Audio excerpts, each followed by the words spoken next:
Jadi musibah, ujian, masalah itu adalah satu kelaziman dari sebuah kehidupan. Artinya orang yang hidup bersamaan dengan itu masih akan ada ujian.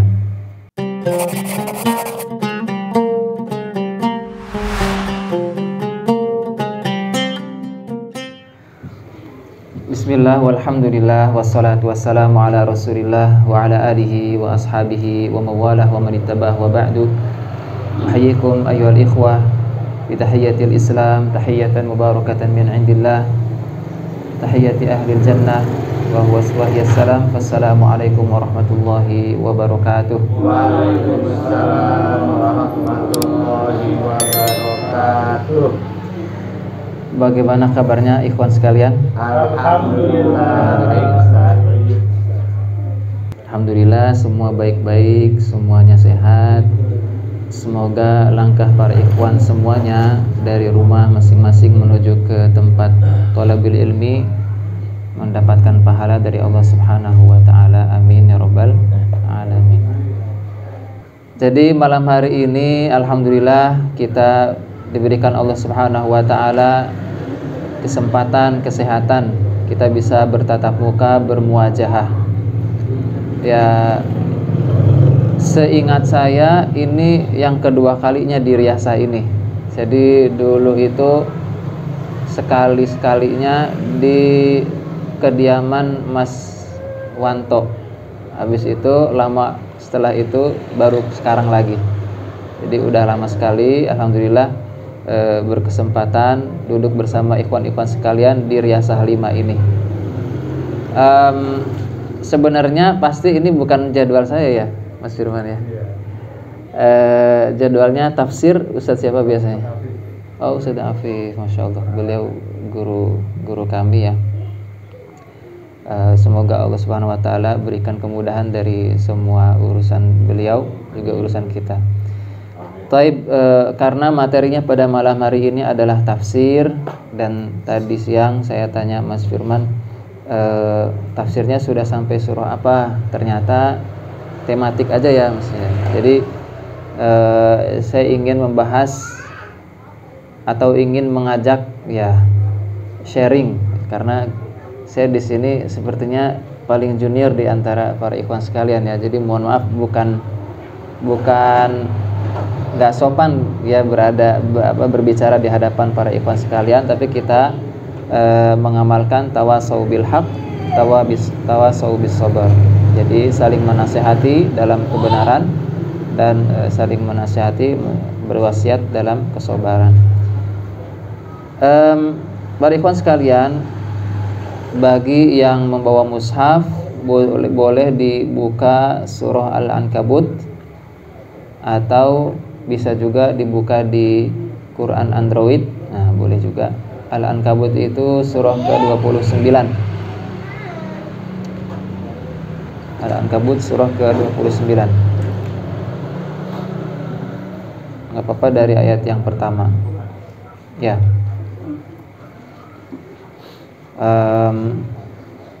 Langsung saja ya.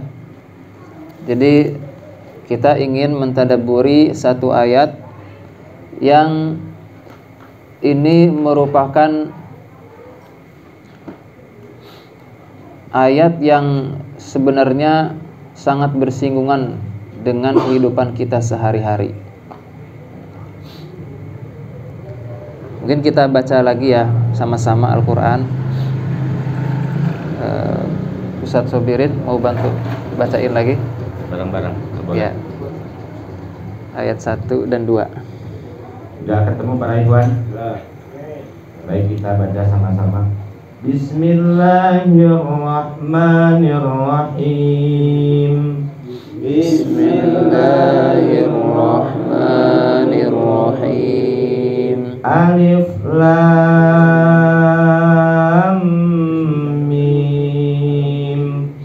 Alif Lam Mim. Ahasiban nasu ayyut asyraku ayyakulu amanna wa hum la yuftanun. Ahasiban nasu ayyutraku ayyakulu amanna wa hum la yuftanun. Jazakallahu khairan Ustaz Subirin. Jadi ayat yang barusan kita baca itu surah Al-Ankabut. Nah, surah Al-Ankabut itu surah Makkiyah. Surah Makkiyah. Para ikhwan sekalian, surah Makkiyah itu apa maksudnya? Surah yang turun di Mekah ya? Kurang lebih. Jadi surah Makkiyah itu adalah surah yang turun sebelum hijrah ya, sebelum peristiwa hijrah. Nah, diawali dengan huruf muqatta'ah, alif lam mim. Alif lam mim itu disebut dengan huruf muqatta'ah, artinya huruf-huruf yang menyendiri, huruf-huruf ya, susunan huruf-huruf sama seperti alif lam ra. Kalau kita baca Al-Qur'an ada kaf ha ya ain shad dan seterusnya, biasanya berada di awal surah, itu disebut huruf muqatta'ah. Nah, huruf muqatta'ah itu para ikhwan sekalian tidak ada yang tahu maknanya secara pasti. Jadi alif lam mim itu artinya apa? Tidak ada bahkan mufassir ya yang bisa memastikan artinya. Paling maksimal ada juga yang berijtihad. Apa maksud ya, apa hikmah dari disebutkannya huruf muqatta'ah ini di beberapa awal surah. Di antaranya para ulama menjelaskan bahwasanya huruf muqatta'ah itu ialah Allah ingin menunjukkan kepada kita ya, terutama waktu itu bangsa Arab ya, karena waktu itu Nabi Muhammad SAW diutus di tengah-tengah kaum Arab. Jadi ingin menunjukkan kepada mereka bahwasanya Al-Quran itu tersusun dari huruf-huruf seperti alif, lam, kemudian ra. Artinya sama dengan bahasa yang kalian gunakan ya waktu itu orang-orang Arab. Tapi meski demikian tidak ada yang bisa menandinginya, tidak ada yang bisa mendatangkan yang serupa dengan Al-Quran. Bahkan dalam Al-Quran itu Allah Subhanahu wa ta'ala menantang ya manusia untuk mendatangkan yang semisal dengan Al-Quran. Fa'tu bi suratim mim mithlih, datangkanlah satu surat saja yang sepertinya. Jadi ditantang, coba datangkan yang semisal Al-Quran. Kalau nggak mampu satu Al-Quran, coba satu surah. Nah gitu ya, nggak mampu, nggak ada yang bisa. Jadi ini membuktikan bahwa Al-Quran adalah mu'jizah. Nah, kemudian yang ingin kita bahas adalah ayat yang kedua. Allah Subhanahu wa ta'ala berfirman, ahasiban nas, apakah manusia itu mengira, an yutraku, bahwasanya mereka itu akan dibiarkan, ayyaqulu, mereka berkata amanna, kami beriman, wahum la yuftanun, sedangkan mereka tidak diuji. Jadi kalau terjemahan bebasnya, apakah manusia itu mengira mereka tidak akan diuji setelah mereka mengaku beriman? Nah, seperti itu. Jadi ayat ini bentuknya itu soal, bentuknya pertanyaan. Tapi dalam bahasa Arab ada yang namanya soal inkari, pertanyaan mengingkari. Jadi bertanya tapi mengingkari. Misalnya seperti kalau di bahasa kita itu, emang kamu bisa? Nah misalnya, jadi kayak pertanyaan, tapi pertanyaan itu sebenarnya memungkiri, nggak butuh jawaban, hanya dia ingin mengingkari yang ditanyakan itu. Jadi ketika Allah Subhanahu wa ta'ala mengatakan, apakah manusia mengira mereka akan dibiarkan begitu saja setelah mereka mengaku beriman, kemudian mereka tidak diuji? Nah tentu saja Allah tidak menginginkan jawabannya. Karena maksud dari pertanyaan ini ialah sudah pasti ketika seorang mengaku beriman, dia pasti akan mendapatkan ujian.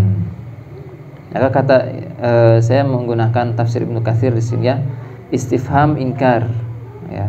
Wa ma'nahu anna Allah Subhanahu wa ta'ala la budda an yabtaliya ibadahul mu'minin. Bahwasanya Allah Subhanahu wa ta'ala pasti akan menguji hamba-hambanya yang beriman. Bihasbi ma indahum minal iman. Sekedar atau takarannya itu ya, takaran ujiannya itu sekadar dengan takaran keimanan mereka. Kama jaa fil hadits sahih, sebagaimana yang datang pada hadis yang sahih, kata Rasul sallallahu alaihi wasallam, asyaddun nasi bala'an al-anbiya. Karena setiap orang yang beriman pasti diuji, maka kemudian konsekuensinya semakin orang itu beriman, maka ujiannya semakin berat. Kata Rasul sallallahu alaihi wasallam, asyaddun nasi bala'an al-anbiya. Orang yang paling berat ujiannya adalah para nabi. Tsummas salihun, kemudian orang-orang salih. Tsummal amsal fal amsal, kemudian orang yang semisalnya, kemudian orang yang semisalnya. Artinya semakin soleh seseorang, semakin tinggi tingkat keimanan seseorang, maka akan semakin berat tingkat atau level ujiannya. Nah, dari sini para maulana sekalian, kita kalau mengaku beriman, kalau kita betul beriman, maka harus siap-siap menerima ujian para maulana sekalian. Jadi bukan kemudian kita mengatakan dengan lisan kita, dengan mudahnya mengatakan saya telah beriman, kemudian pengen surga. Ya, tentu saja surga itu ada harganya.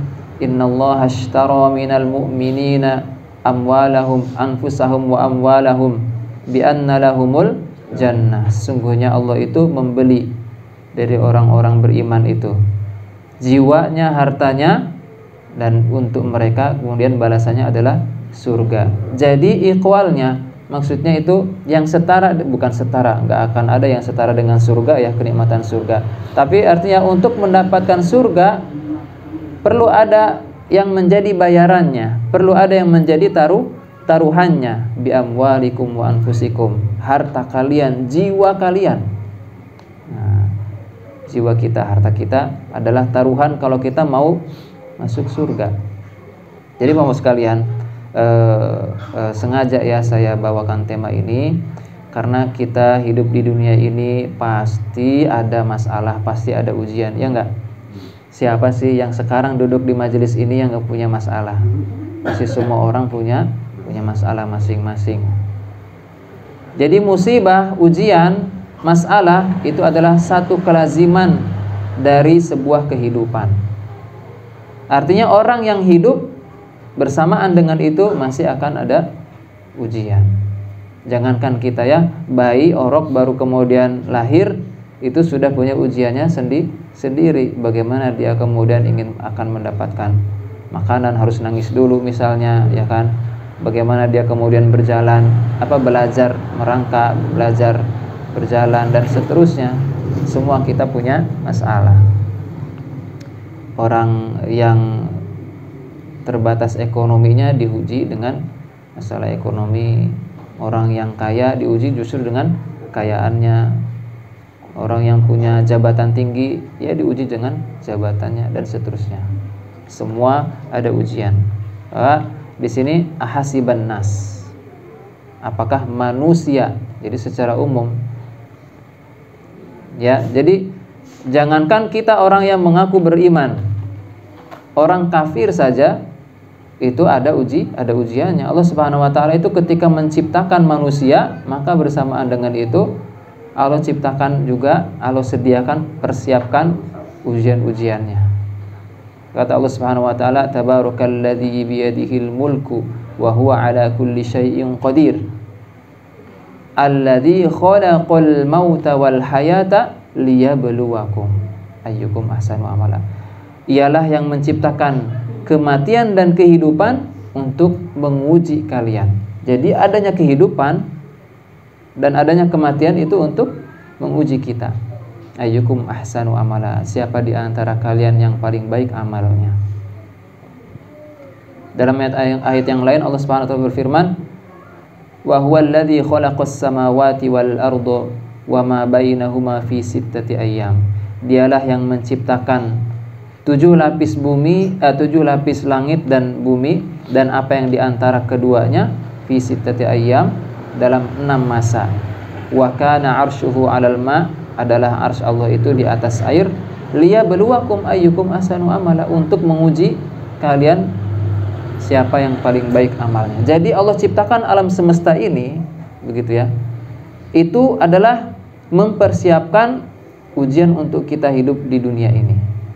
Nah, jadi siap-siap hidup ya siap mendapatkan ujian. Semua orang yang hidup akan mendapatkan ujian. Ya. Dan apalagi tadi orang yang mengaku beriman pasti akan dulu. Kemudian ujiannya itu sekadar dengan tingkat keimanannya. Maka Allah Subhanahu wa taala itu menguji seorang sekadar dengan kemampuannya. La yukallifullahu nafsan illa wus'aha. Allah tidak akan membebani seseorang kecuali sebatas kemampuannya. Itulah maha adilnya Allah Subhanahu wa taala. Maka kata Rasul sallallahu alaihi wasallam, yubtala ar-rajulu ala hasabi dinihi. Seseorang itu akan diuji, akan diberikan bala sesuai dengan kadar agamanya. Maksudnya kadar keimanannya. Fa in kana fi dinihi salabah zida fil bala. Apabila dia imannya itu kuat, teguh, kokoh, zida fil bala, maka akan ditambahkan level ujiannya. Ya, kalau kita sekolah itu kan setiap kali kita mendapatkan ilmu yang banyak, kemudian akan diuji. Ya. Kalau materinya kelas 1 SD, ujiannya kelas 1 SD. Naik kelas 2, maka ujiannya levelnya semakin meningkat, dan seperti itu kira-kira gambarannya. Kemudian dalam riwayat yang lain juga Rasul menyebutkan, apabila ketika diuji kemudian Allah tahu imannya itu kadarnya tidak begitu kuat, begitu ya, fima ma'nahu, maka yukhaffafu anhu, maka tingkat keujian itu akan diringankan oleh Allah Subhanahu wa taala. Jadi para murid sekalian, bagi yang saat ini merasakan kesusahan, merasakan musibah silih berganti masalah, ya, maka ketahuilah kita harus husnudzon kepada Allah Subhanahu wa taala bahwasanya mudah-mudahan itu adalah anggapan dari Allah Subhanahu wa taala atau pengakuan, ya, persaksian dari Allah Subhanahu wa taala atas keimanan kita. Maka yang harus kita lakukan adalah sabar. Dalam ayat berikutnya Allah Subhanahu wa taala mengatakan, wa laqad fatannal ladzina min qablihim, telah kami uji orang-orang yang sebelum kalian, sebelum mereka. Fala ya'lamannallahu alladhina shadaqu wa la ya'lamannal kadzibin. Maka Allah akan mengetahui, pasti Allah akan mengetahui, dan Allah Maha tahu mana di antara orang-orang itu yang beneran imannya, shadaqu, yang imannya itu jujur, wa la ya'lamannal kadzibin, dan mana orang yang hanya ngaku-ngaku saja beriman, hanya di lisan saja saya beriman, saya beriman. Bisa terbukti keimanan seseorang itu beneran atau tidak itu dengan apa? Dengan ujian. Karena dengan begitu Allah uji seseorang, maka akan nampak bagaimana reaksinya, bagaimana respons seorang tersebut terhadap ujian dari Allah Subhanahu wa taala. Apakah kemudian protes? Ada nggak yang protes sama ujian Allah? Ada. Banyak ya. Orang-orang yang nggak punya iman itu ada yang sampai bunuh diri. Ya, di negara, ya, katanya di Jepang ya, ada satu tempat khusus disediakan untuk bunuh diri. Allah alam, belum pernah ke sana juga saya. Mungkin Ustaz Sobirin udah pernah. Belum pernah. Ada katanya. Jadi disediakan. Allah alam ya. Tapi yang jelas bahwa orang kalau tidak ada imannya, maka dia akan putus asa, kemudian paling minimal gitu ya, mabuk-mabukan, ya kan, untuk melupakan masalahnya, mabuk sebentar, mabuk-mabukan, akhirnya lupa sama masalahnya sebentar. Kalau sudah waras ya sakit lagi nih, ingat lagi sama masalahnya, pusing lagi. Jadi begitulah tabiat kehidupan.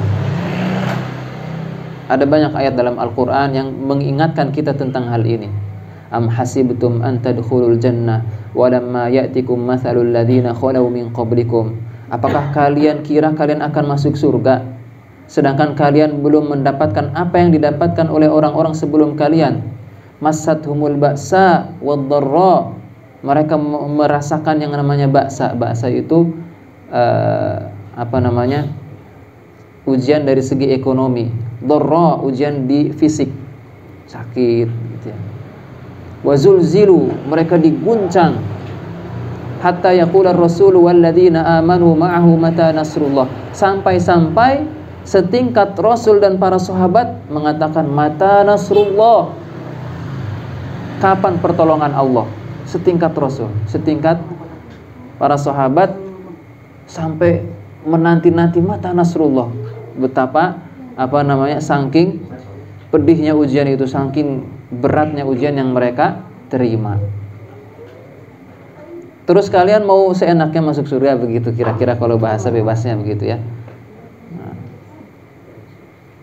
Dan banyak lagi ayat yang semisal dengannya. Jadi kita diingatkan, semakin kita mentadabburi ayat-ayat ini, maka kita harusnya begitu ya, bisa merespon semua ujian yang kita terima itu dengan benar. Maka para sekalian, setelah kita mengetahui hakikat ini, bahwasanya namanya hidup itu pasti ada ujiannya. Ditambah lagi, apalagi orang yang hidup itu adalah mengaku beriman, maka akan ditingkatkan lagi level ujiannya. Dan semakin iman itu tinggi, semakin berat juga ujiannya. Setelah kita mengetahui hakikat ini, maka kemudian apa yang harus kita lakukan? Manusia dalam merespon berbagai ujian itu ada macam-macam. Dalam ayat Allah Subhanahu wa taala menyindir orang yang suka protes. Idza massahu syarru jazua. Apabila manusia itu ditimpakan keburukan, dia akan protes, dia akan meronta-ronta. Jadi dapat musibah, kemudian protes, kenapa ya Allah engkau tidak adil begini, kan ada ya, kalau suka ada di sinetron. Jadi tidak terima, menunjukkan bahwasanya ia tidak terima terhadap takdir Allah Subhanahu wa taala. Maka kata Rasul sallallahu alaihi wasallam, laisa minna man darabal khududa wa syaqqal juyuba wa da'a bid'awal jahiliyah. Bukanlah dari golongan kami, kata Rasul nih. Berarti bukan dari muslim begitu ya. Tentu saja nanti ada perinciannya, tidak kemudian serta-merta keluar dari keislaman, tidak. Tapi artinya Rasul mengecam keras, laisa minna, bukan dari golongan kami. Man darabal khududa, yang memukul-mukul pipi. Jadi itu tradisi orang Arab ya dulu ya. Jadi kalau tertimpa musibah kemudian dia tidak terima, dia akan pukul-pukul pipi, pukul dada, pukul apa yang di sekitarnya. Wasyaqqal juyuba, robek-robek baju, bentuk protes. Wada'a bid'awal jahiliyah, menyebut-nyebut perkataan yang oleh Rasul kemudian diistilahkan dakwal jahiliyah. Ya, perkataan yang berupa protes ya. Wow, ini enggak adil dan seterusnya. Ya betul sekali ya, bahwasanya ini bukan untuk menjudge orang lain para mol sekalian. Jadi ketika kita melihat ada orang yang kemudian seperti itu, hendaknya kita kemudian justru bersyukur, alhamdulillah saya tidak sampai demikian. Kemudian kita husnudzon, oh barangkali ujiannya sangat berat begitu ya. Tapi tetap itu tidak boleh. Maka kata Rasul, laisa minna, bukan dari golongan kami. Kemudian ada orang yang ketika ditimpa musibah, ketika mendapatkan masalah, dia itu sabar. Ya, sabar. Sabar itu artinya begini, sabar itu begini para sekalian. dia itu pedih hatinya, dia itu merasa sempit hatinya, merasa tertekan dengan ujian tersebut, tapi dia bisa nahan diri, tidak melampiaskan dengan emosi begitu. Itu namanya sabar. Nah, ketika tertimpa musibah, sakit, jatuh, hutang di sana sini tidak mampu membayar, ada ditinggal oleh orang yang dikasihi, kehilangan benda yang dia sayangi, dan seterusnya, musibah-musibah. Kemudian dia bisa menahan diri, dia sakit hati, tapi dia bisa menahan dirinya dari protes. Itu sabar. Maka kata Allah Subhanahu wa taala, innama yuwaffas sabiruna ajrahum bighairi hisab. Orang yang sabar itu ajruhum bighairi hisab, pahalanya itu tanpa hisab. Pahalanya itu tidak terbatas. Nah, jadi orang sabar itu tentu saja pahala tersebut akan sesuai dengan kadar kesabarannya. Ada orang sabarnya segini, ada orang tingkatan kesabaran seorang juga beda-beda. Semakin dia sabar, maka semakin besar pahalanya. Kemudian ada orang yang lebih hebat dari itu. Dia bukan sekedar sabar, dia juga ridho. Ketika mendapatkan musibah, kemudian dia ridho. Ridho itu berbeda ya, itu level di atas sabar. Jadi ridho itu ketika seorang sama sekali di dadanya itu tidak ada kesempitan. Ketika mendapatkan musibah itu lapang saja, enteng saja. Ridho, dia terima, nerimo ya bahasa Jawanya Pak ya. Nerimo. Jadi begitu misalkan kehilangan sesuatu yang dia kasihi, ya sudah, dia terima aja. Ya sudah, enjoy saja. Legowo ya, legowo. Nah itu level di atasnya sabar. Dan ada level yang paling tinggi, yaitu ketika mendapatkan musibah justru dia bersyukur. Jadi begitu tertimpa musibah, ucapan yang pertama kali ia ucapkan, alhamdulillahi ala kulli hal. Segala puji bagi Allah atas segala kondisi. Pernah mendapati seperti itu Pak? Dia kena musibah, terus alhamdulillah kena musibah. Luar biasa. Dia bersyukur. Orang di level ini, itu orang yang sudah betul-betul faham tentang hakikat musibah, bahwa musibah itu bisa menggugurkan dosa-dosa kalau direspon dengan benar. Musibah itu bisa mengangkat derajat, ya kan? Kata Rasul sallallahu alaihi wasallam, ma yusibul muslim min nasabin wala hammin wala huznin wala adha. Tidaklah seorang muslim itu ditimpa musibah, bahkan musibahnya itu hanya sekedar nasab, keletihan, wasab, penyakit, ham, gundah gulana, kemudian huzan, kesedihan, adza, gangguan, hatta syaukah, sehingga pun duri, yushakuha, yang mencucuknya. Jadi kalau ada seorang muslim tercucuk duri, kata Rasulullah SAW, illa kaffarallahu biha khotoyahu, kecuali Allah akan menghapuskan dosa-dosanya. Itu enaknya orang muslim Pak. Jadi kita galau saja, khawatir terhadap apa yang akan berlaku, itu namanya ham, umum. Maka Allah akan ganjar pahala, hapus dosa. Kita merasa sedih terhadap yang telah lalu, kemudian dia respon dengan benar, husnudzon kepada Allah Subhanahu wa taala, maka baginya pahala, dia dihapus dosa-dosanya. Ya, maka inilah yang harus kita sama-sama pelajari. Saya ngomong ini teori ya. Prakteknya mari kita sama-sama belajar ya. Jadi masing-masing kita punya ujian, dan ujian masing-masing kita berbeda-beda. Jangan kemudian seorang itu merendahkan yang lain. La yahqiruhu al-muslim akhul muslim la yahqiruh. Seorang muslim adalah saudara bagi muslim lainnya, tidaklah kemudian tidak boleh merendahkannya. Jadi kalau ada orang yang tertimpa musibah, justru kita harus empati, kita tolong, kita nasihati, kita hibur. Begitu juga diri kita, kalau kita yang terkena musibah tadi ya, ada pilihan, kita mau protes, jazi', atau kita mau sabar, atau mau level di atasnya lagi ridho, atau bersyukur. Nah, jadi itu semua adalah bukti keimanan kita. bukti keimanan seseorang. Barangkali ini yang bisa saya sampaikan. Mohon maaf atas segala kekurangan.